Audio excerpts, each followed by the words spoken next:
Radio Muslim Yogyakarta, memurnikan akidah, menebarkan sunnah. Alhamdulillah wassalatu wassalam ala Rasulillah wa ala alihi wa sahbihi wa man tabi'ahum bi ihsanin ila yaumidin, amma ba'd. Kaum muslimin dan muslimah rahimani wa rahimakumullah. Kembali kita lanjutkan membaca dan mentalaah Majelis Syahri Ramadan Al-Mubarak karya Syekh Shalih Al-Fauzan hafizahullahu ta'ala. Sebelum kita lanjutkan berkaitan dengan materi terakhir yang kemarin kita bahas, itu dikutip firman Allah Subhanahu wa ta'ala di surat Al-Maidah ayat yang ke-48. Wa anzalna ilaikal kitaba bil haqqi musaddiqan lima baina yadayhi minal kitab wa muhaiminan alaihi.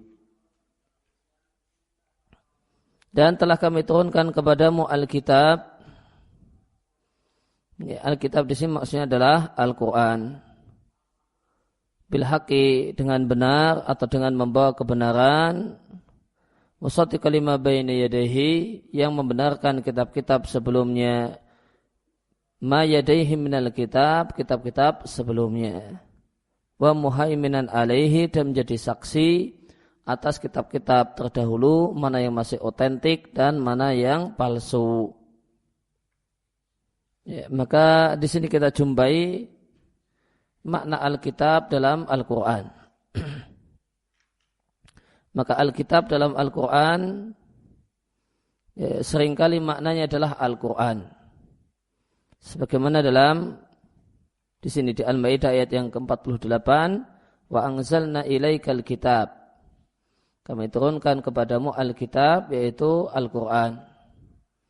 Contoh yang lain adalah di awal surat Al-Baqarah, Alif Lam Mim, dzalikal kitabu la raiba fi. Itulah Alkitab, itulah Al-Quran yang tidak ada keraguan di dalamnya. Kemudian yang kedua, terkadang Alkitab maknanya adalah Al-Kutub. Maknanya adalah kitab-kitab, sejumlah kitab yang telah Allah turunkan. Contohnya di sini kita jumpai di Al-Maidah ayat yang ke-48, musaddiqan lima baina yadayhi minal kitab. Ini minal kitab di sini maknanya adalah minal kutub. Ya, Al-Quran itu membenarkan kitab-kitab sebelumnya. Maka Alkitab maknanya Al-Kutub. Kalau Alkitab maknanya Al-Quran, maka di situ adalah alif lamnya namanya, kalau dalam ilmu nahwu disebut alif ahdiyah, yang disebut dengan li'ahdi dhihni. Ya, maka itu adalah Alkitab, buku itu, kitab itu, yaitu itunya, namun sudah langsung connect dalam pikiran kita kalau itu yang dimaksudkan adalah Al-Quran. Nah, namun terkadang Alkitab maknanya adalah Al-Kutub. Maka contoh yang lain, kalau di sini ada di Al-Maidah ayat yang ke-48, kita jumpai juga di Al-Baqarah ayat yang ke-177. Walakinnal birra man amana billahi wal yawmil akhir wal malaikati wal kitabi wan nabiyyin. Yang namanya berbuat baik, yang namanya kebaikan adalah beriman pada Allah, hari akhir, malaikat, wal kitab, dan kitab. Yang dimaksud adalah Al-Kutub, dan mengimani semua kitab-kitab yang Allah turunkan, wan nabiyyin, dan para nabi.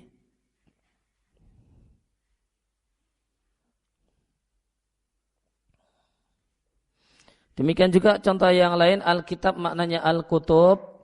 Kita jumpai di Al-Hadid ayat yang ke-25. Allah katakan, laqad arsalna rusulana bil bayyinat wa anzalna ma'humul kitab.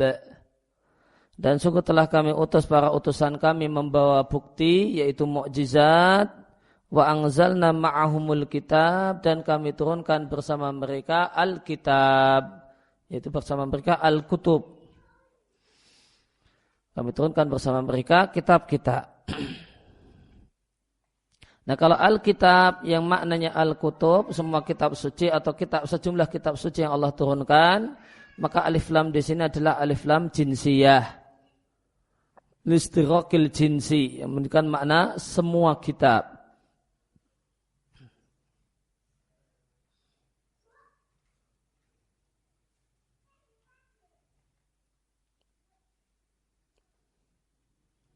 Kemudian makna yang ketiga untuk Alkitab dalam Al-Quran artinya At-Taurat. Makna yang ketiga untuk Alkitab dalam Al-Quran maknanya adalah At-Taurat. Kita jumpai di sejumlah ayat dalam Al-Quran ada kata-kata Alkitab dan maknanya adalah Taurat. Semisal kita jumpai di surat Al-Baqarah, wa id ataina Musal kitaba wal furqana la'allakum tahtadun. Dan ingatlah ketika kami berikan kepada Musa Alkitab. Ini maksudkan adalah tentu At-Taurat.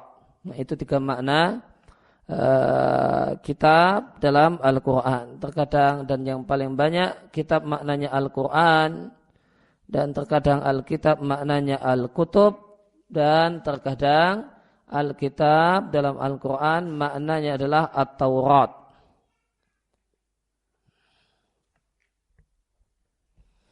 Kemudian kita lanjutkan. Qala al-musannifu hafizallahu ta'ala, fa innallaha, maka sesungguhnya Allah Subhanahu wa taala dhammana memberikan jaminan untuk Al-Qur'an ini, satu jaminan yang tidak Allah berikan kepada kitab-kitab yang lain. Fa fihi, maka dalam Al-Qur'an di antara isinya adalah mengisahkan Allah Azza wa Jal, tentang keesaan Allah. Dalam Al-Quran terdapat berita tentang masa silam, berita tentang masa depan, fi akhir dunia, di akhir dunia, berita tentang hari kiamat, sebagaimana Nabi katakan dalam satu hadis, fihi dalam Al-Quran, naba'u ma qablakum, berita tentang orang-orang sebelum kalian, wa khobaru ma ba'dakum, dan berita tentang apa yang terjadi setelah kalian. Ya, lengkapnya hadis dari Ali bin Abi Thalib radhiallahu anhu, beliau mengatakan, amma ini sami'tu, sungguh aku mendengar Rasulullah sallallahu alaihi wasallam bersabda, satakunu fitanun, akan terdapat berbagai macam gelombang penyesatan. Maka aku tanya, kawamal makhraju minha, apa jalan keluar untuk apa solusi menghadapi arus penyesatan tersebut? Qal, maka Nabi katakan, kitabullah, solusinya adalah Al-Quran. Fihi, isi Al-Quran, berita apa yang terjadi sebelum kalian dan berita apa yang terjadi setelah kalian. Wa hukmu ma bainakum, dan hukum permasalahan di antara kalian. Huwal fasal, dia adalah kata putus yang memberikan ketegasan hukum, laisa bil hazal, dan dia bukanlah mainan atau candaan. Dan Al-Quran adalah kitab yang man tarakahu min jabbarin, siapa yang meninggalkan Al-Quran dari kalangan orang-orang yang sombong, Allah akan menghancurkannya. Dan siapa yang mencari hidayah di selain Al-Quran, mencari hidayah dalam sampah kotoran pikiran manusia, maka qasamahullahu, Allah akan membinasakannya.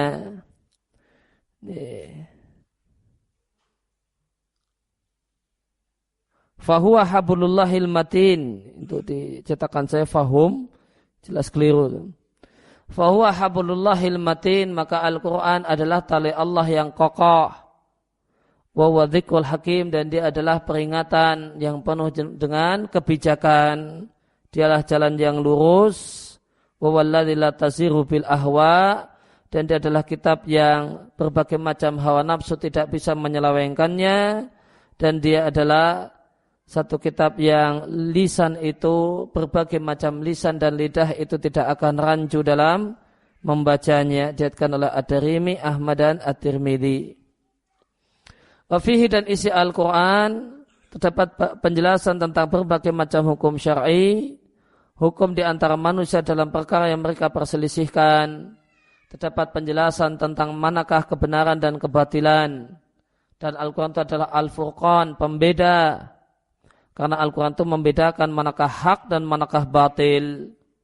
Dan dalam Al-Quran terdapat Al-Qasas, kisah orang-orang terdahulu, berita umat-umat terdahulu, berita tentang para rasul, berita tentang orang-orang yang beriman kepada rasul, berita tentang orang-orang kafir yang mendustakan rasul, dan apa yang menimpa halla, di sini maknanya menimpa fi'il madhi, apa yang menimpa bil mukadzabin, orang-orang yang mendustakan para rasul.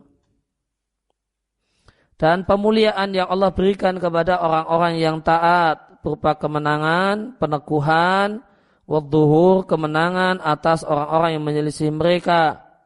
Dalam Al-Quran terdapat berbagai macam permisalan dan ibrah. Terdapat padanya berbagai macam nasihat. Di sana terdapat deskripsi tentang surga dan deskripsi tentang neraka. Sifat orang-orang yang beriman, sifat orang munafik, dan sifat orang-orang kafir. Semua itu ada dalam Al-Quran. Wa aktsaru minhu, dan itu satu hal yang banyak dalam Al-Quran. Di sana terdapat janji-janji yang menyenangkan dan ancaman-ancaman. Dalam Al-Quran terdapat berbagai macam ilmu yang tidaklah ada yang mengetahuinya kecuali Allah Subhanahu wa Ta'ala. Fa'inna maka Al-Quran istamala memuat, berisikan berbagai macam ilmu yang tidak ada yang mengetahuinya kecuali Allah. Dalamnya terdapat masalah keesaan Allah dan akidah, penjelasan tentang nama dan sifat Allah, perintah untuk beribadah kepadanya dan meninggalkan ibadah kepada selainnya. Di dalamnya terdapat tahdzir, peringatan untuk tidak melakukan kemusyrikan.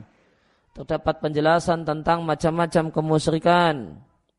Dan penjelasan tentang segala hal yang berkaitan dengan iman pada Allah, hari akhir, malaikat, kitab, dan para nabi. Nah, kitab di sini juga maknanya kutub, ya, berbagai macam kitab yang telah Allah turunkan. Beriman dengan takdir baik yang baik ataupun yang jelek. Ya, padanya terdapat pembahasan tentang rukun-rukun iman, rukun Islam. Di dalamnya terdapat berbagai macam ilmu, berita, kisah, permisalan, ibrah, nasihat, yang tidak ada yang mengetahui itu semua kecuali Allah Subhanahu wa Ta'ala. Yang tahu secara lengkap isi Al-Quran hanyalah Allah Subhanahu wa Ta'ala. Adapun manusia, walakin kullu alimin ya'khudhu minhu biqadri ilmihi. Untuk manusia, maka setiap orang yang berilmu mengambil dari Al-Quran pengetahuan sesuai dengan kadar ilmu orangnya. Dan apa yang tidak diketahui oleh si manusia pembaca Al-Quran lebih banyak dan lebih banyak lagi. Karena Al-Quran itu bagaikan lautan yang tidak akan pernah habis informasinya. Wala yuhatu bi asrarihi, dan tidak ada yang bisa menguasai secara lengkap rahasia-rahasia Al-Quran. Karena dia adalah kalamullah, firman Allah Azza wa Jal. Keunggulannya dibandingkan perkataan yang lain adalah sebagaimana keunggulan Allah atas makhluknya.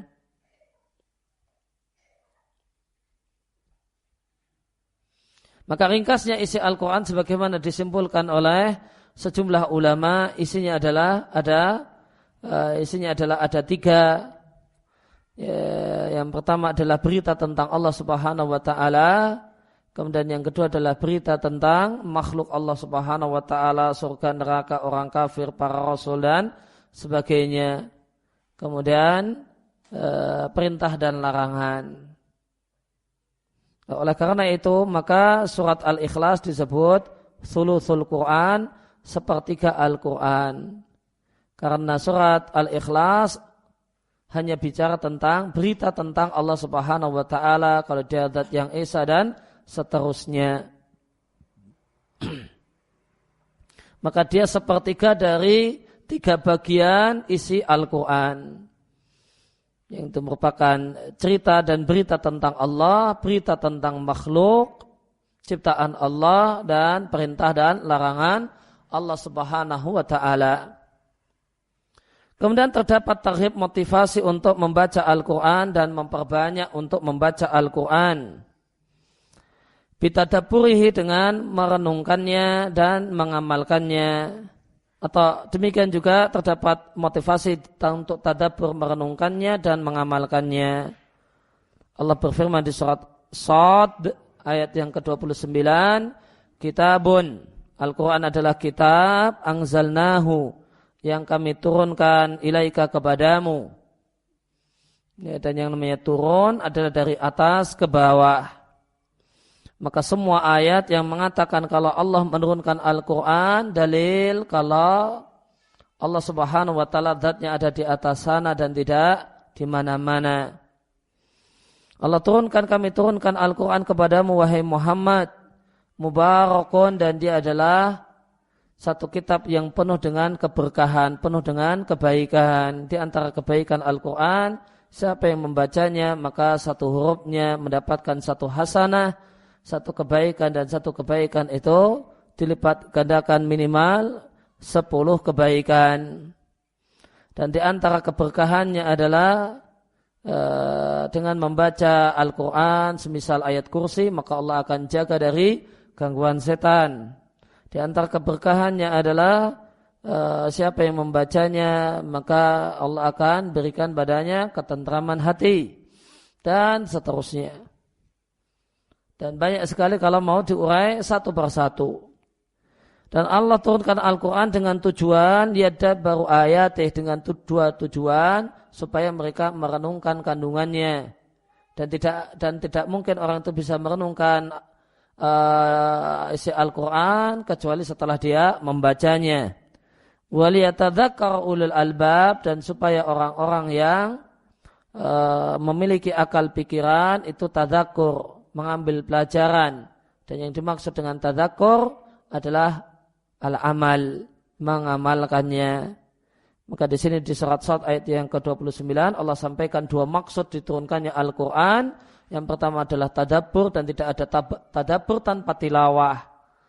Dan tidak ada tadabbur tanpa tilawah. Tidak mungkin orang itu merenungkan isi Al-Quran namun dia tidak membaca ayat-ayatnya. Kemudian yang kedua adalah tadzakur, yang maknanya adalah al-amal, untuk mengamalkan isi kandungannya.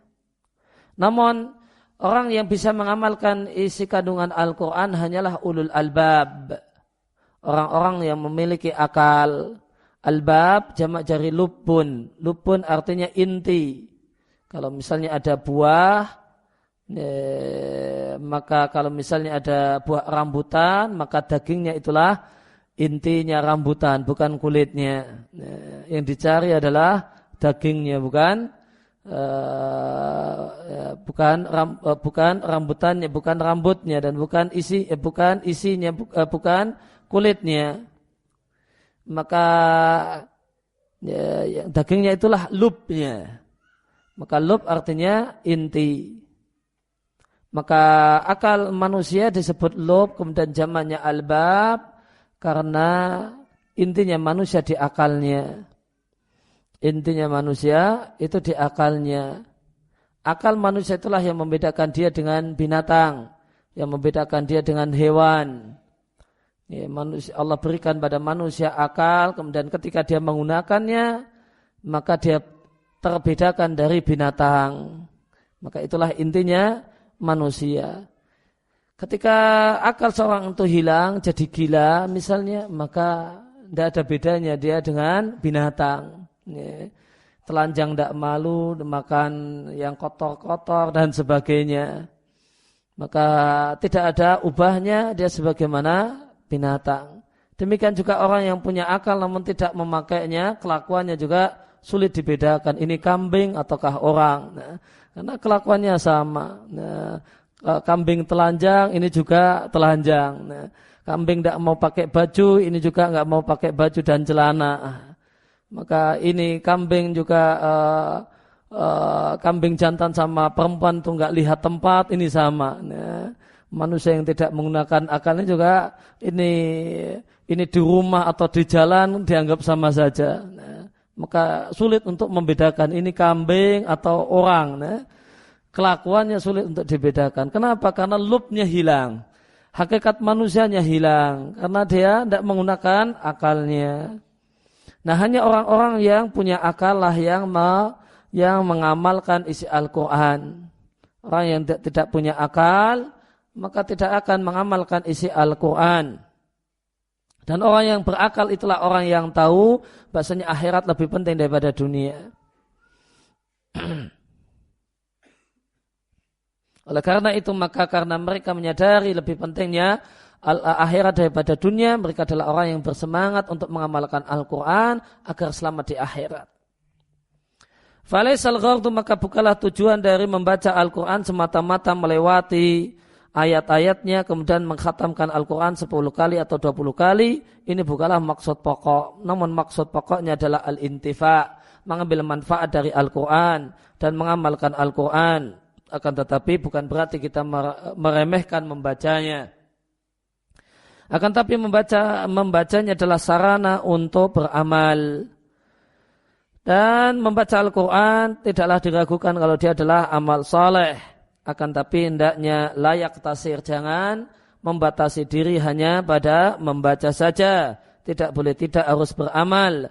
Tidak boleh tidak harus ada tadabbur, perenungan. Tidak boleh tidak harus ada tafakur, memikirkan makna-maknanya. Sehingga seorang hamba bisa mendapatkan manfaat dengan firman Allah Azza wa Jal. Dan terdapat dalam hadis, siapa yang membaca harfan min kitabillah, satu huruf dari Al-Quran, maka untuknya satu hasanah, dan satu hasanah itu minimalnya adalah diganjar dengan 10 kali lipatnya. Aku tidak katakan alif lam mim itu harfun, satu huruf. Akan tetapi alifun harfun, alif itu satu huruf, lam itu satu huruf, dan mim satu huruf. Diriwayatkan oleh Tirmidzi. Tirmidzi mengatakan hasan sahih gharib. Maka setiap huruf ada satu hasanah, satu kebaikan, dan setiap hasanah, setiap kebaikan terdapat Allah akan balas minimal 10 kali lipatnya. Maka inilah pelipat gandaan, ganjaran yang datang dari Allah Subhanahu wa Ta'ala. Maka membaca Al-Quran satu hal yang diperintahkan kepada kaum muslimin. Demikian juga mengamalkannya dan memahami maknanya. Semuanya diperintahkan untuk dilakukan oleh seorang muslim. Wa illa fa innalladzi yaqra'ul Qur'ana, adapun orang yang membaca Al-Quran namun tidak mengamalkan isinya, maka Al-Quran itu akan menjadi penuntutnya nanti pada hari kiamat. Sebagaimana sabda Nabi SAW di salah satu hadis di Arba'in Nawawiyah, wal Qur'anu hujjatun laka au alaika. Sesungguhnya Al-Quran itu akan membelamu atau akan menjadi penuntutmu. Diriwayatkan oleh Muslim, dan hadis lengkapnya telah kita baca di pertemuan yang lewat. Maka Al-Quran itu tidak punya posisi netral. Posisinya pilihannya cuma dua, akan membela atau menuntut. Nah, kemudian tengah-tengah. Al-Quran kemudian netral, tidak membela dan tidak menuntut. Tidak ada posisi netral. Maka Al-Quran itu akan jadi pembela Anda jika Anda mengamalkannya, dan akan menjadi penuntut Anda jika Anda tidak mengamalkannya. Maka Al-Quran itu bisa menjadi khosman, jadi lawan dan musuh pada hari kiamat bagi ashabul Quran, alladzina hamiluhu, yang membawa Al-Quran, yang menghafal Al-Quran. Ya, demikian juga termasuk di dalamnya adalah yang membaca Al-Quran namun menyelisihinya dan tidak mengamalkannya. Maka siapa yang mengikuti Al-Quran itu mengikutinya, maka Al-Quran akan mendorongnya ke neraka, dan siapa yang mengikuti Al-Quran, maka Al-Quran akan membimbingnya ke surga. Maka Al-Quran boleh jadi itu berada di hadapan Anda, dan dia akan menunjukkan kepada Anda jalan kebaikan dan menuntun Anda menuju surga. Dan boleh jadi Al-Quran itu di belakang punggung Anda, maka dia akan mendorong Anda ke neraka, wal iyadu billah. Sebagaimana firman Allah Ta'ala, wa uhiya ilayya hadzal Qur'an, diwahyukan kepadaku Al-Quran ini li'ungdhirakum bihi, supaya aku mendakwai kalian dengannya, wa man balagha, dan semua orang yang sampai kepadanya Al-Quran. Maka Al-Quran itu adalah nadhirun, pemberi peringatan, dan dia adalah hujjah, wa huwa Qur'anun, dan dia adalah Al-Quran, dan dia adalah cahaya untuk siapa saja yang Allah beri taufik. Maka falaisa ba'da nuzul Quran udhrun li ahadin, maka tidak ada setelah turunnya Al-Quran alasan untuk melakukan kemusyrikan bagi siapapun. Li'anna Allah subhanahu wa ta'ala, karena Allah subhanahu wa ta'ala telah jelaskan dalam Al-Quran kebenaran, mana yang benar dan manakah yang batil, manakah hidayah dan manakah kesesatan. Maka siapa yang mengambil Al-Quran dan mengamalkannya, maka dia adalah termasuk orang-orang yang berbahagia di sisi Allah. Siapa yang berpaling dari Al-Quran, maka dia akan termasuk menjadi orang-orang yang celaka. Sebagaimana firman Allah di surat Toha, wa man a'rada an dzikri fa inna lahu ma'ijatan dongka. Siapa yang berpaling dari peringatanku, yaitu peringatan yang datang dariku, yaitu Al-Quran, fa inna lahu ma'isyatan dongka, maka untuknya penghidupan yang sempit. Wa nahsuru yaumal qiyamati a'ma, dan akan kami kumpulkan dia pada hari kiamat dalam keadaan buta. Demikian di surat Toha ayat yang ke-124. Ya, karena maka hal ini menunjukkan bahasanya al-jaza' min jinsil amal, balasan yang akan didapatkan seseorang sesuai dengan amalnya. Ketika dia buta terhadap Al-Quran, masa bodoh dengan Al-Quran, pura-pura buta dengan isi Al-Quran, maka Allah akan buat dia pada hari kiamat, Allah kumpulkan di mahsyar dalam keadaan buta. Sebagaimana dia buta terhadap Al-Quran ketika dia hidup di dunia. Nas'alallahal afiyah. Kita mohon kepada Allah agar selamat dari keburukan ini, dan Allah jadikan kita termasuk ahli Al-Quran. Itulah orang-orang yang menghafal Al-Quran, dan itulah orang-orang yang membacanya Al-Quran dengan sebenar-benar membacanya, dengan mengamalkan isinya, kemudian mengambil petunjuk isi kandungannya. Wa sallallahu wasallam ala nabiyina Muhammadin wa ala alihi wa sahbihi ajma'in. Berkenaan dengan surat Toha ayat yang ke-124 tentang zikri, apa yang dimaksud dengan zikri di sini ada dua pendapat ahli tafsir tentang maknanya. Bisa maknanya adalah berzikir mengingatku. Siapa yang berpaling dari berzikir mengingatku, artinya tidak mau berzikir, tidak mau berzikir. Dan bisa maknanya adalah zikir yang datang dariku, peringatan yang datang dariku, artinya wahyu, artinya adalah Al-Quran. Dan makna yang tepat dari dua pendapat ini adalah makna yang kedua. Yang dimaksud dengan zikri adalah peringatan yang datang dari Allah Subhanahu wa ta'ala.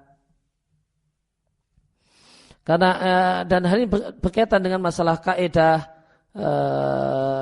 dalam berbahasa, bahasanya masdar jika mudhaf, jika memiliki mudhaf ilaih, maka mudhaf ilaihnya bisa bimaknal fa'il dan bisa bimaknal maf'ul. Maka zikri mengingatku, berzikir mengingatku, maka mudhaf ilaih di sini, aku di sini menjadi maknanya adalah bimakna maf'ul bihi. Maknanya adalah maf'ul bi. Berzikir mengingatku. Namun jika kita terjemahkan dengan zikir dan peringatan yang berasal dariku, ya, maka mudhaf ilaih bimaknal fa'il. Peringatan yang aku berikan dan yang aku memperingatkanmu dengannya. Maka untuknya penghidupan yang sempit. Yang dimaksud dengan penghidupan yang sempit adalah boleh jadi dia hidup kaya raya namun tidak bahagia, namun dirundung banyak masalah, galau setiap hari. Nah, ini penghidupan yang sempit. Maka sebab galau itu karena meninggalkan Al-Quran. Sebab galau itu karena meninggalkan Al-Quran, meninggalkan petunjuk Al-Quran. Orang yang melaksanakan petunjuk Al-Quran, maka dia tidak akan galau. dapat musibah dia sabar, tidak galau terus menerus. Dapat masalah maka dia bisa bersikap dengan bijak, bersikap dengan benar sebagaimana yang diajarkan oleh Al-Quran. Maka ma'isatan dongka, penghidupan yang sempit di sini bukanlah maknanya miskin, namun sempit di sini adalah sempit hati. Sempitnya adalah sempit hatinya, kesusahan hidupnya. Meskipun boleh jadi dia berlimpah harta, berlimpah kekayaan, namun ketika dia tidak bahagia dengan hartanya, maka hakikatnya hidupnya adalah hidup yang sempit. Dan ma'isatan dongka di sini, penghidupan yang sempit di sini, di antara maknanya adalah adzabul qabri, siksa kubur. Dan terdapat hadis yang marfu yang diriwayatkan oleh At-Tirmidzi yang mengatakan tafsir dari Nabi bahasanya ma'isatan dongka adalah adzabul qabri. Terdapat hadis marfu riwayat Tirmidzi, tafsir langsung dari Nabi yang mengatakan bahasanya ma'isatan dongka adalah adzabul qabri. Non hadis ini statusnya hadis yang dhaif. Namun maknanya benar. Dan yang benar ma'isatan dongka tidak hanya terbatas adzabul qabri. Ma'isatan dongka di sini sejak di dunia. Boleh jadi setelah mati yaitu di alam kubur. Ma'isatan dongka bentuknya adalah dengan azab kubur. Dengan juga ma'isatan dongka setelah bangkit dari kubur, yaitu kesusahan di mahsyar dan neraka Allah Subhanahu wa taala.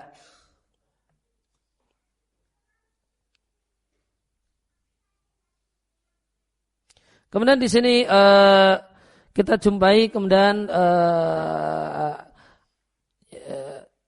di antara faedah yang lain dari kalimat yang tadi kita baca, di sini kita jumpai pendapat Syaikh Al-Fauzan tentang masalah pelaku kemusyrikan di tengah-tengah kaum muslimin yang membaca Al-Quran.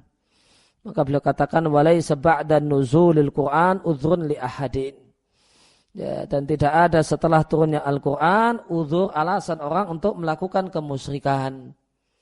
Ya, maka orang yang telah sampai badannya Al-Quran dan dia membaca Al-Quran dan dia hidup di tengah-tengah kaum muslimin, ya, dia hidup di tengah-tengah kaum muslimin, ya, maka ketika dia melakukan kemusyrikan syirkun akbar, ya, dengan memberikan sesaji atau yang lainnya, dengan bersujud kepada selain Allah Subhanahu wa taala, maka seandainya dia mengklaim kalau dia tidak tahu, oh kalau semacam itu musyrik, oh semacam itu kemusyrikan, maka itu tidak bisa diterima. Klaim tidak tahu tidak bisa diterima.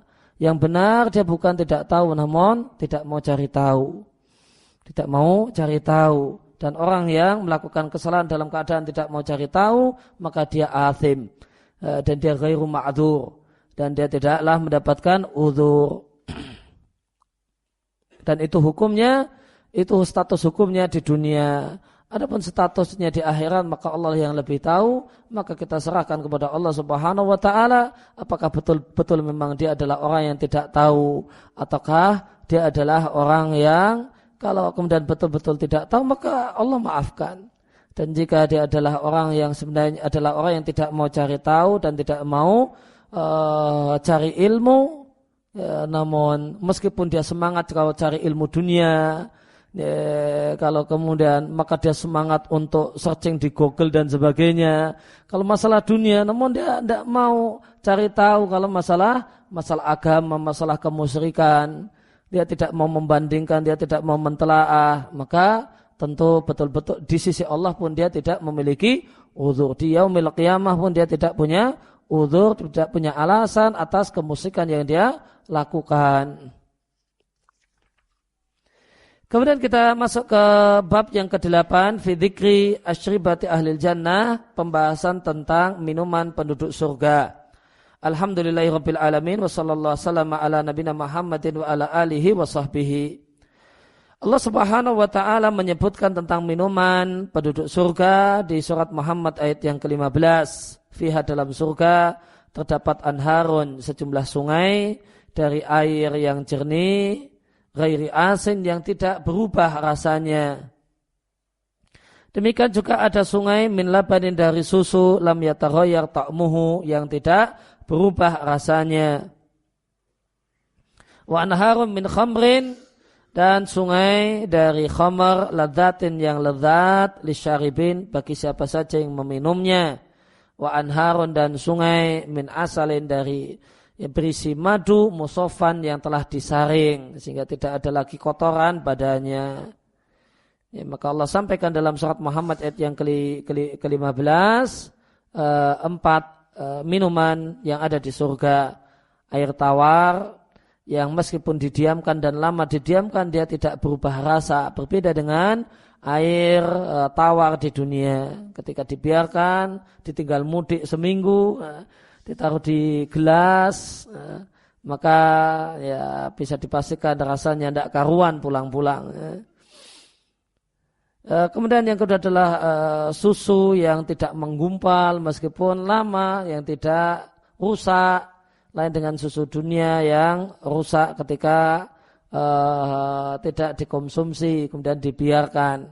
Dan yang ketiga adalah khamar, kemudian yang keempat adalah madu. Walahum fiha min kulli tsamarat, dan di dalam surga terdapat berbagai macam buah-buahan. Hadhil asyribah, minuman-minuman surga ini sama dengan minuman-minuman penduduk dunia. Dan Allah sebutkan kalau minuman tersebut ada di jannah, ada di surga, akan tetapi tentu minuman surga itu berbeda dengan minuman dunia dan berbeda dengan apa yang dikenal oleh manusia. Meskipun tashtariku fil ismi, sama namanya susu, namanya madu, sama namanya. Wa tashtariku fil makna, dan demikian juga maknanya itu sama. Maknanya itu sama. Susu ya susu, ya boleh. Minuman yang warnanya putih, ya susu. Madu ya madu, ya. Maka maknanya sama, namanya sama, maknanya juga sama. Kemudian namun yang berbeda apa? Akan tapi takhtalifu, berbeda hakikat dan bentuk nyatanya. Akan tetapi bentuk realnya itu berbeda. Minuman di dunia itu tangkote, itu ada titik habisnya. Ada titik habisnya, maka bisa jadi air yang segar itu habis ketika musim kering tiba, musim kemarau tiba, maka tidak ada air tawar, habis semua. Boleh jadi kemudian ketika susu itu habis semua, ketika musim kering, kemudian sapi sudah tidak lagi memproduksi susu dan sebagainya, dan binatang perah yang lain tidak lagi berproduksi, maka tangkote, maka berakhir ada titik habisnya. Adapun minuman surga, maka tidak ada titik habisnya. Ada terus susu tersebut sepanjang hari, sepanjang masa, ada terus, tidak pernah berakhir.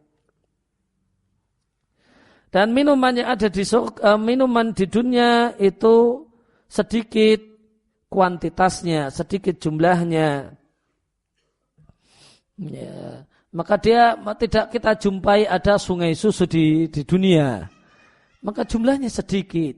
Ya. Oleh karena itu maka perlu membelinya, pakai beli. Tidak kemudian gratisan, kemudian karena tinggal ciduk. Tinggal diciduk, tidak kita jumpai semacam itu. Sedikit jumlahnya. Akan tapi minuman di surga itu anharun tajri. Sungai yang mengalir. Dan yang namanya minuman di dunia itu tataghayyar, berubah dan jadi rusak dan basi. Maka air jika dibiarkan, fa innahu ya'sanu wa yuntinu. Maka dia berubah rasanya. Dibiarkan seminggu di gelas, berubah rasanya. Wayuntin, dan kemudian bau, timbul bau yang tidak enak. Adapun air tawar di surga maka tidaklah berubah abadan sama sekali. Wala yafsudu, dan tidak mengalami rusak, tidak mengalami basi. Baik itu jarian, baik itu yang mengalir ataupun yang didiamkan. Susu di dunia idza ta'akhkhara, jika kita tunda-tunda mengkonsumsinya, sudah ada di gelas kemudian kita tunda besok seminggu, nah, dijamin itu kalau diminum itu jadi racun ya. maka yafsud, maka dia rusak, basi. Dia rusak, yaitu basi. Dan kemudian tusibu, dia menimpanya humudah, rasanya jadi asam. Inqibat, kemudian menggumpal. Warubama, dan boleh jadi malah menjadi khamar. Adapun susu surga maka dia rasanya tidaklah berubah sama sekali meskipun tola al-baqa'u, lama dibiarkan.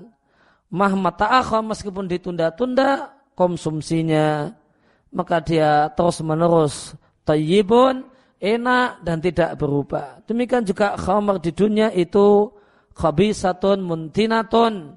Itu adalah minuman yang kotor dan minuman yang bau. Muzilatun lil akli, menghilangkan akal. Muskiratun, memabukkan. Akan menyeret ala asabiha, pelakunya, kepada berbagai macam bencana. Akan menimpakan kepadanya kerusakan dan hilangnya akal. Karena khamr adalah ummul khaba'is, sebagaimana yang Nabi katakan dalam hadis yang diriwayatkan oleh Ibnu Hibban. Ya, meskipun sanadnya dhaif secara sanad dan namun benar secara matan. Nabi katakan bahasanya al-khamru ummul khaba'is. Khamr itu adalah induk segala kejelekan.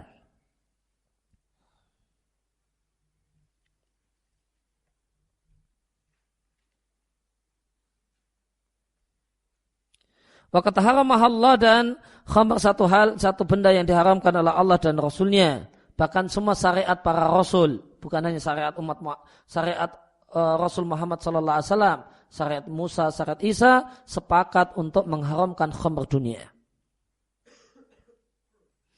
Demikian juga khamr dunia itu menyebabkan penyakit di badan. Dan orang yang mudmin, orang yang kecanduan khamr, akan yusabu bifasadi jismi, akan tertimpa rusaknya raganya. Boleh jadi saat muda tidak kelihatan. Non lihat orang yang pencandu khamr di usia tuanya, atau di usia agak tua saja. Sama-sama ini pencandu khamr umur 40 tahun dan ini tidak pernah kenal khamr 40 tahun. Maka kita lihat pecandu khamr, mantan pecandu khamr itu kurus kering dan semacam itu. Rusak badannya. Wa ta'ulu bihi, mengantarkan khamr itu mengantarkan kepada penggemarnya kepada kebinasaan. Banyak yang mati karena oplosan, ya. Maka mengantarkan kepada kematian. Dan itu bukti nyata, musyahad wa mujarab, ya, bisa dipraktekkan. Siapa yang enggak percaya kalau bisa mati karena itu ada yang oplosan mati, ya. Dan musyahad satu hal yang bisa kita saksikan. Wa tuhdis, dan menimbulkan amradon, berbagai macam penyakit mustaksiyah yang sulit untuk diobati. La yumkin, tidak mungkin untuk diterapi. Oleh karena itu Allah menyebut khamr dengan rijsan, kotor, min amali syaitan, perbuatannya setan. Adapun khamr surga, maka dia adalah khamr yang enak. Tidak ada padanya bahaya, tidak ada padanya keruh, tidak menghilangkan akal. Sebagaimana yang Allah katakan tentang khamr surga, la yusadda'una anha. Tidaklah pusing karena meminumnya. Beda dengan khamr dunia. Katanya saya nggak tahu. Katanya orang meminumnya akan pusing. Namun khamr akhirat la yusadda'una anha. Tidak ada pusing karena minum khamr. Wala yunzifun, dan tidak hilang akal. Tidaklah mereka kehilangan akal karena minum khamr. Maka Allah tiadakan, Allah negasikan dari khamr surga berbagai macam kejelekan yang ada pada khamr dunia. Maka khamr dunia itu kotor, jelek. Khamr surga itu enak. Oleh karena itu Allah katakan ladzatin lisyaribin, lezat bagi siapa saja yang meminumnya. Berbeda dengan khamr dunia. Maka khamr dunia tidak ada kelezatan badannya, bahkan dia murratut ta'am, pahit rasanya. Karihatul madzaq. Madzaq artinya rasa. Rasanya adalah rasa yang karihah, yang tidak disukai. Khabisatu raihah, baunya bau yang tidak sedap. sayyatul athar, dan jelek dampaknya pada orang yang meminumnya. Dan Allah menetapkan untuk peminum khamr al-hadda satu hukuman tertentu, yaitu dicambuk 80 kali. Wa asqata, dan Allah gugurkan adalah tahu statusnya sebagai orang yang baik agamanya. Maka orang yang minum khamr orang yang fasik, bukan orang yang adil, bukan orang yang baik agamanya, kualitas agamanya, namun orang yang rusak kualitas agamanya. Dan kalau dia orang yang fasik, maka dalam aturan peradilan dalam Islam, la tuqballahu syahadah. Dia tidak boleh dan tidak diterima persaksiannya kecuali setelah bertobat kepada Allah Subhanahu wa taala karena dia melakukan salah satu dosa besar. Adapun khamr surga, maka dia enak, manfaat dan lezat.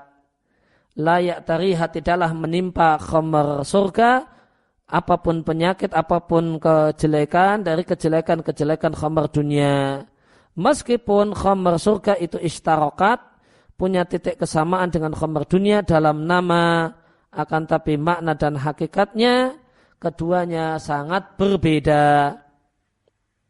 Dan di antara minuman di surga adalah al-asal, adalah madu. Dan madu ini ada dan dijumpai di dunia, dan dia adalah min aladil masyarib, di antara minuman yang paling lezat dan paling manfaat. Ada padanya obat, sebagaimana yang disebutkan oleh Allah Subhanahu wa taala. Di samping madu itu lezat, enak, ada padanya obat bagi manusia. Sedangkan madu surga lebih bagus daripada madu dunia. Dia tidaklah serupa dengan madu dunia kecuali sekedar nama. Oleh karena itu Allah katakan min asalin musaffa. Madu surga adalah madu yang telah dibersihkan, madu yang telah disaring. Karena madu dunia fihi kadarun, ada padanya kekeruhan, ada padanya boleh jadi sisa-sisa rumahnya ini lebah, atau kemudian bahkan tercampur lebah itu sendiri atau tercampur anak lebah. Oleh karena itu maka perlu tasfiyah, perlu penyaringan, perlu capek setelah mendapatkannya. Setelah orang dapat madu, maka masih ada sejumlah proses yang harus dia lalui supaya bisa menikmatinya. Lain halnya dengan surga, lain halnya dengan madu surga. Maka sejak awal itu sudah musaffa. Sejak awal itu sudah tersaring. Maka penduduk surga tidak perlu bercapek-capek menyaringnya. Wa fi islahihi, dan tidaklah bercapek-capek untuk memperbaikinya. Sebagaimana manusia bercapek-capek untuk menikmati madu dunia. Kemudian madu dunia itu sedikit, harganya mahal. Yang katanya asli, mahal sekali. Kalau yang palsu, murah. Yang kemudian aslinya itu gula merah, lebih murah lagi. Kamiyatun qalilah, maka jumlahnya sedikit. Adapun madu surga, maka dia anharun tajri, sungai yang mengalir. Allah katakan wa anharun min asalin musaffa, sungai madu yang telah disaring. Dan Allah katakan anharun, sungai-sungai, artinya anharun katsirah, sungai yang banyak. Bahkan Nabi katakan lautan, sebagaimana dalam hadis dari Hakim ibn Muawiyah dari ayahnya dari Nabi SAW, Nabi mengatakan inna fil jannati bahral ma'i, sesungguhnya di surga itu ada lautan air, wa bahral asli, dan lautan madu. Wah, lautan. Maka dia berlimpah, dia lautan. Wa bahral laban, dan lautan susu, wa bahral khamar, dan lautan khamar. Summa tusyakkaku al-anharu ba'du, kemudian setelah itu barulah terpecah-pecah dengan menjadi beberapa sungai-sungai.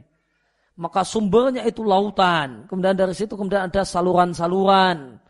Kemudian ada saluran-saluran yang mengalir untuk para penghuni surga.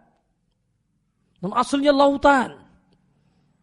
Demikian dalam hadis yang diriwayatkan oleh At-Tirmidzi. Tirmidzi mengatakan hadisnya adalah hasan sahih.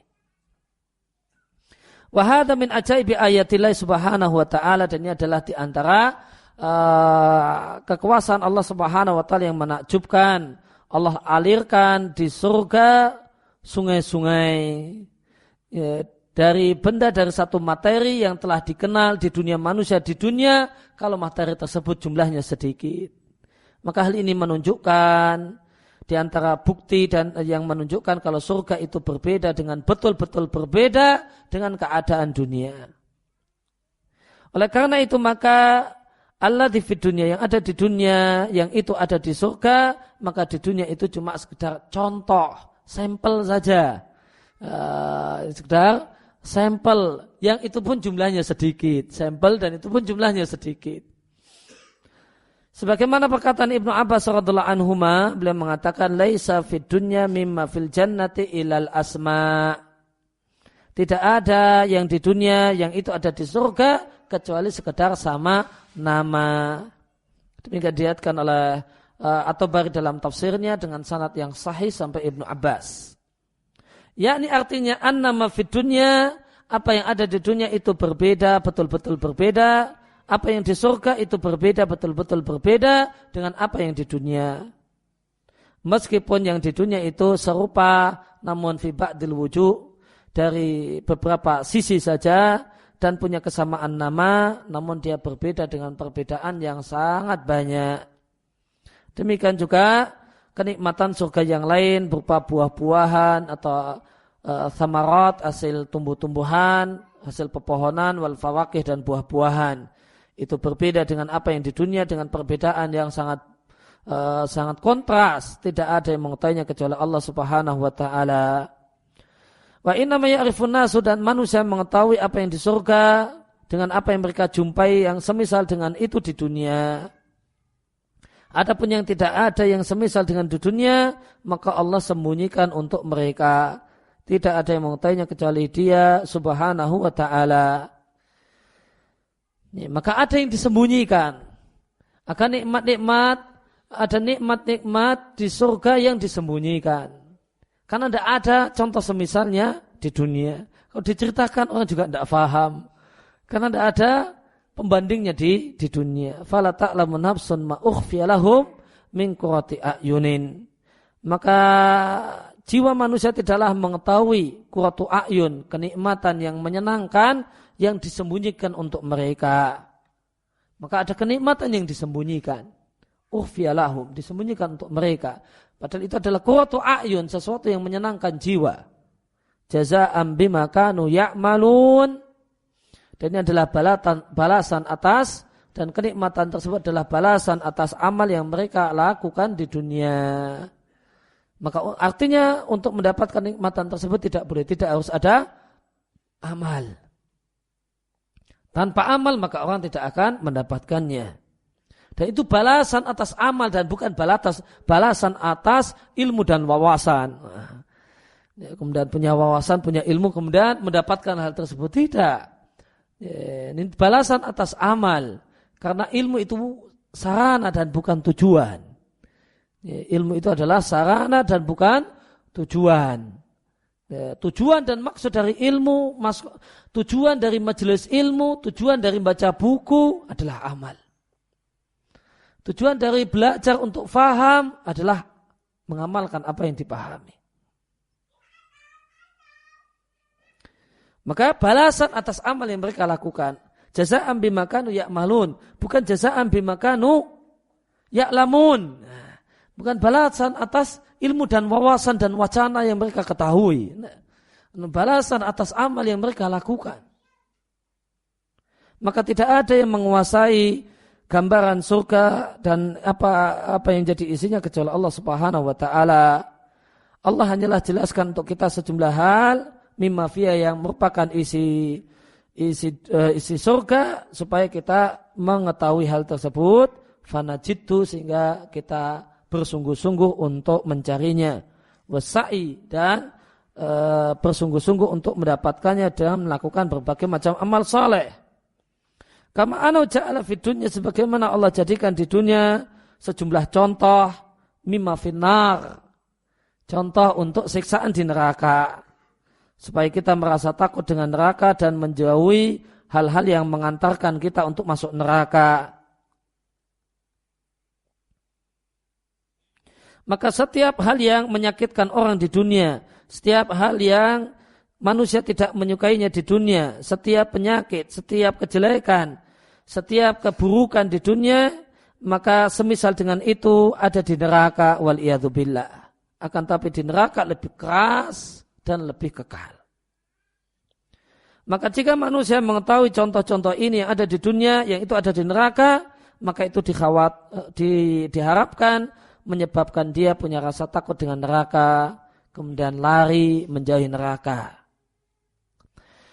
Maka panas misalnya, dan dingin yang sangat dingin, dan panas yang sangat panas, misalnya itu ada di dunia.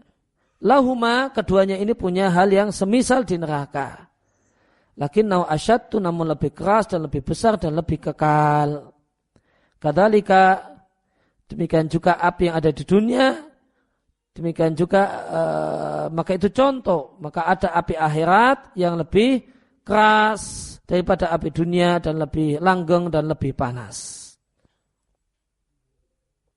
Sebagaimana di catatan kaki dari sahabat Abu Hurairah radhiyallahu anhu, Rasulullah sallallahu alaihi wasallam bersabda, narukum, api kalian, yaitu api yang kalian pakai di dunia, adalah satu bagian dari 7 bagian api neraka. Wahai Rasulullah, in kanatlah kafiyah. Seandainya manusia disiksa pakai api dunia itu sudah cukup. Sudah cukup untuk menyiksanya. Maka Nabi katakan, fuddilat. Diunggulkan api akhirat alaihinna, di atas api dunia, dilipat gandakan api akhirat daripada api dunia 69 kali lipat. Kulluhunna mislu harriha. Dan setiap lipatan itu semisal dengan panasnya api dunia. Ya, maka api neraka 69 kali lipat panasnya daripada api dunia. Dan setiap lipatan itu sama persis dengan panasnya api dunia. Bukan kemudian setelah tambah naik itu kemudian ya cuma tambah sedikit. Enggak. Tambahnya itu kali lipat. Maka 69 kali lipat dari api dunia. Oleh karena itu dikatakan api kalian adalah satu dari 70 bagian. Karena api akhirat itu 69 kalinya. Demikian dalam hadis yang diriwayatkan oleh Al-Bukhari dan Muslim.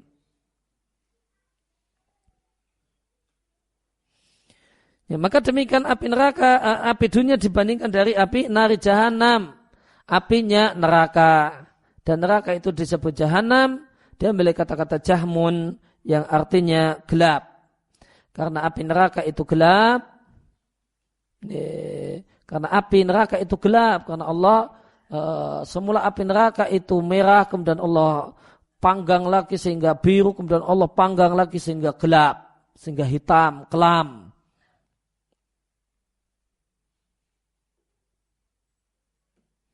Dan Allah katakan di surat At-Taubah, "Qul naru jahannam asyaddu hara."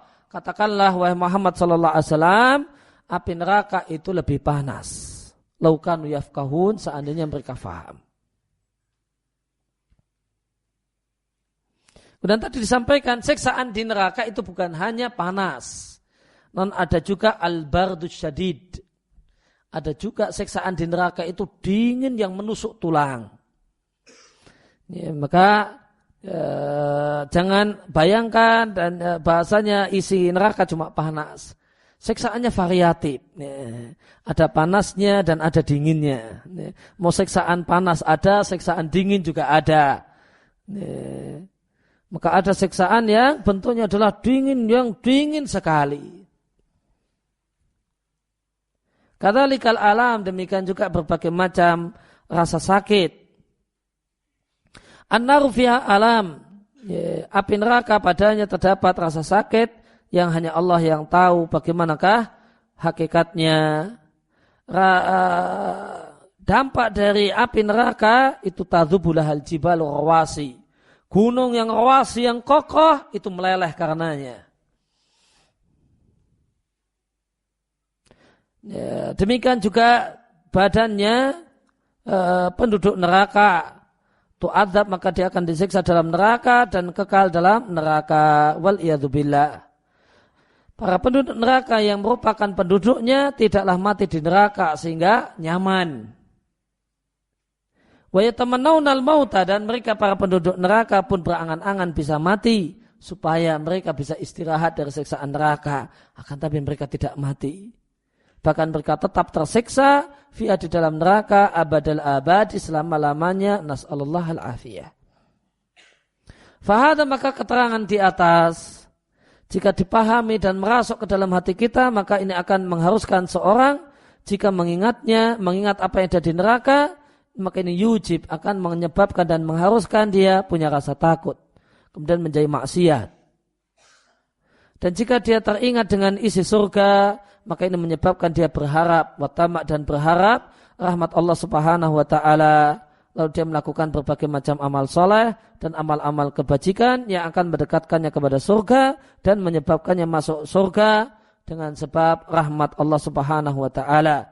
Dan ini ada di antara hikmah Allah Jalla wa Ala, an ajra, Allah jalankan, Allah adakan di dunia ini contoh-contoh mimma fid-darain, apa yang ada di dua tempat tersebut, yaitu surga dan neraka, supaya kita mendapatkan idhah, pelajaran, wal iktibar, dan pelajaran, kemudian rasa takut dan rasa harap. Nas'alullah ayyufiqal jami'.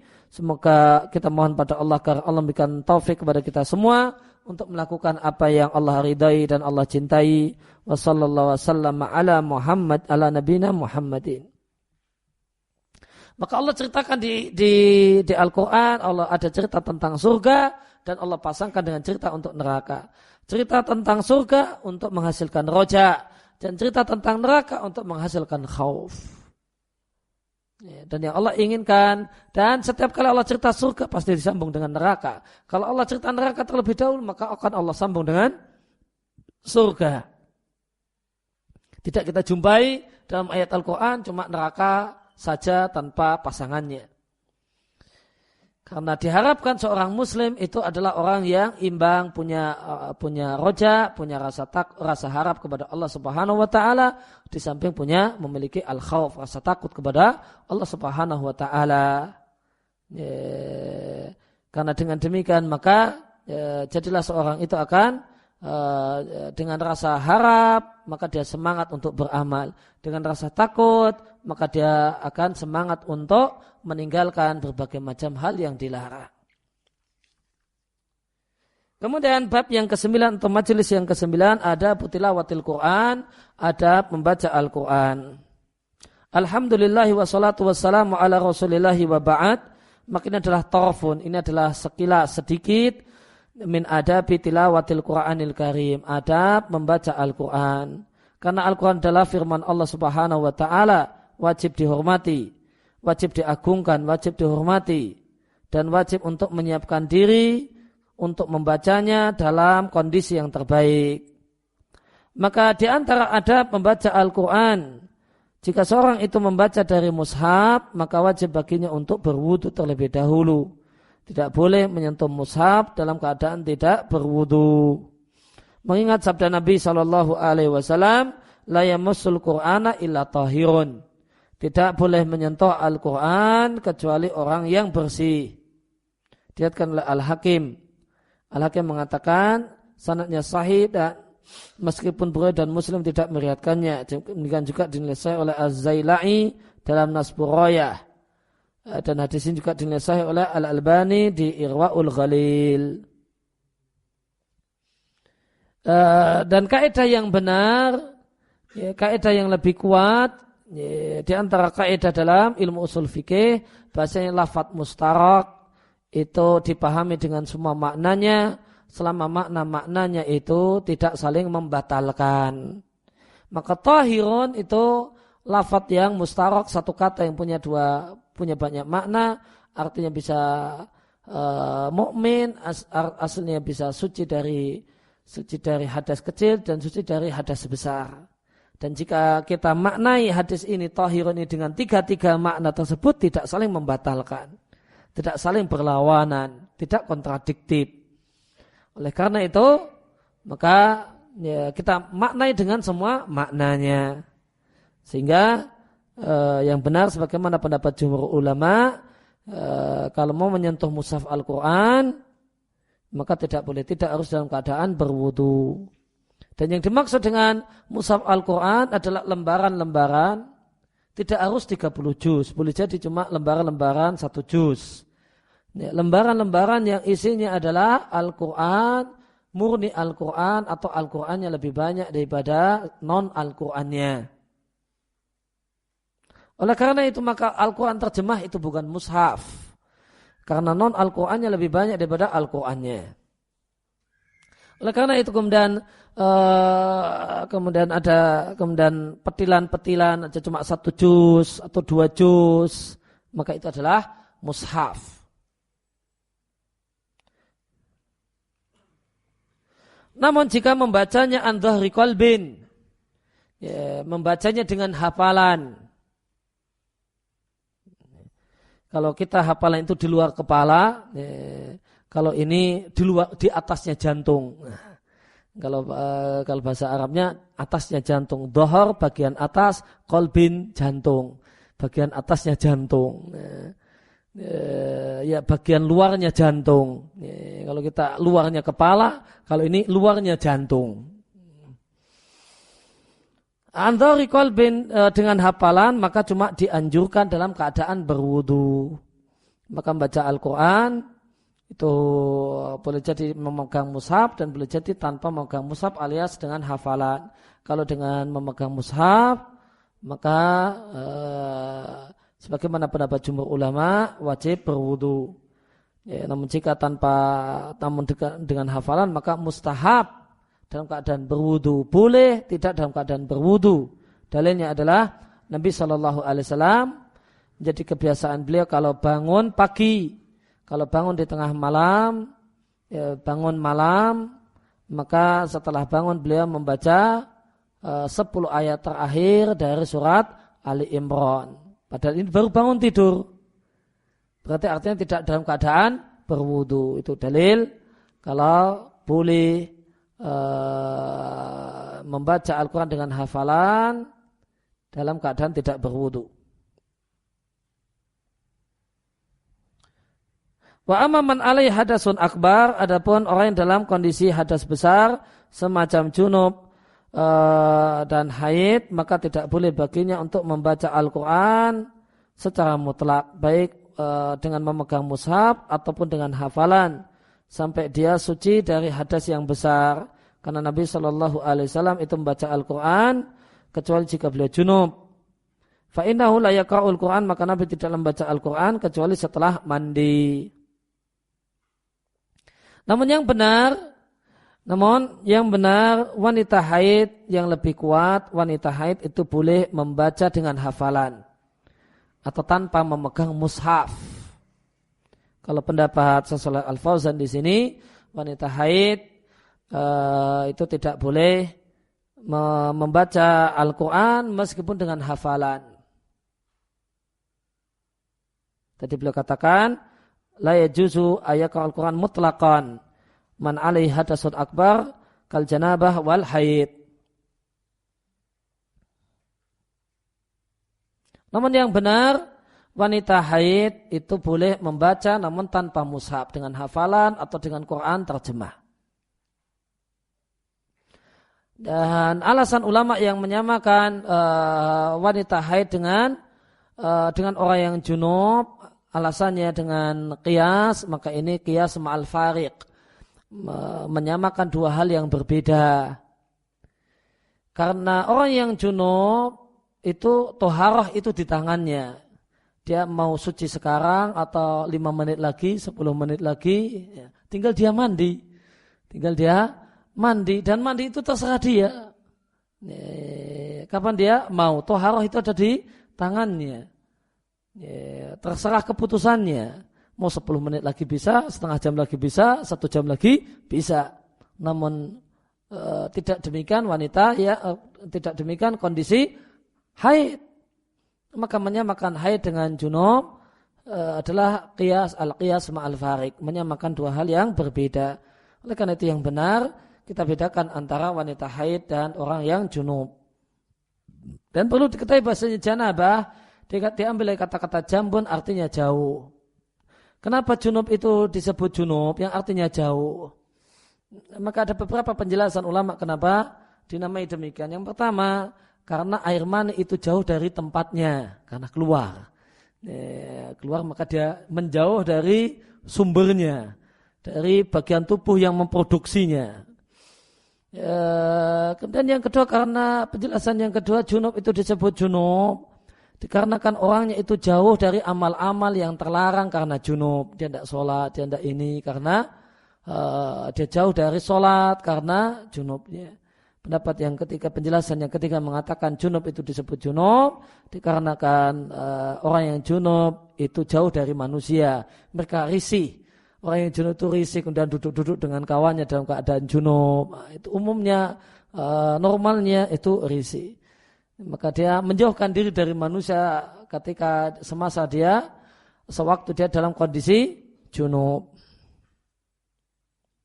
Dan di antara adab membaca Al-Quran adalah ta'awud. Mohon perlindungan kepada Allah dari syaitan, dari setan yang terkutuk. Di awal membaca, mengingat firman Allah Ta'ala, jika engkau membaca Al-Quran, fasta'id, maka mintalah perlindungan kepada Allah dari setan yang terkutuk. Wadzalika, dan tersebut karena setan itu hadir mendatangi orang yang membaca Al-Quran untuk mengkacau bacaannya dan mengganggunya dan membelokkannya dari tadabbur.